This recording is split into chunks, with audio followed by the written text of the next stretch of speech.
ప్రపంచంలోనే ప్రమాదకరమైన సముద్రాల్లో నార్త్ సీ ఒకటి. అత్యధిక సముద్ర తుఫాన్లు, కఠినమైన గాలులు, తీవ్రమైన వాతావరణ పరిస్థితుల కారణంగా అతి ప్రమాదకరమైన సముద్రంగా పిలువబడుతుంది. ఈ నార్త్ సీలో ప్రయాణం చేయాలంటే షిప్స్కి అధికమైన ఇంధన ఖర్చు అవుతుంది. అయినా తప్పనిసరిగా ఈ నార్త్ సీపై ప్రయాణం అనేది కొనసాగుతుంటుంది. ది ఇంగ్లీష్ ఓషన్ తర్వాత ఈ నార్త్ సీపై చాలా వ్యాపారాలు కొనసాగుతాయి. ఈ నార్త్ సీలో పెద్ద షిప్పులు, షిప్పింగ్ బోట్లతో చాలా రద్దీగా ఉంటుంది.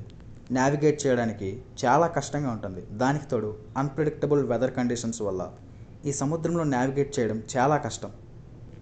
నార్త్ సీలో గ్యాస్ మరియు ఆయిల్ ఉత్పత్తి చాలా ఎక్కువగా ఉంటుంది. అందువల్ల అక్కడ ప్రమాదం కూడా చాలా ఎక్కువగా ఉంటుంది. సముద్రపు దొంగలు మరియు తీవ్రవాదుల సంఖ్య ఎక్కువగా ఉంది నార్త్ సీపై. ఇంకో ఆశ్చర్యపరిచే విషయం ఏమిటంటే ప్రపంచంలోనే అత్యంత ఫిషింగ్ చేసే సముద్రంలో ఈ సముద్రం ఒకటి. ఈ నార్త్ సీ అనేది Great Britain, Denmark, Norway, Germany, Netherlands, Belgium and ఫ్రాన్స్తో తీరాన్ని పంచుకొని ఉంది.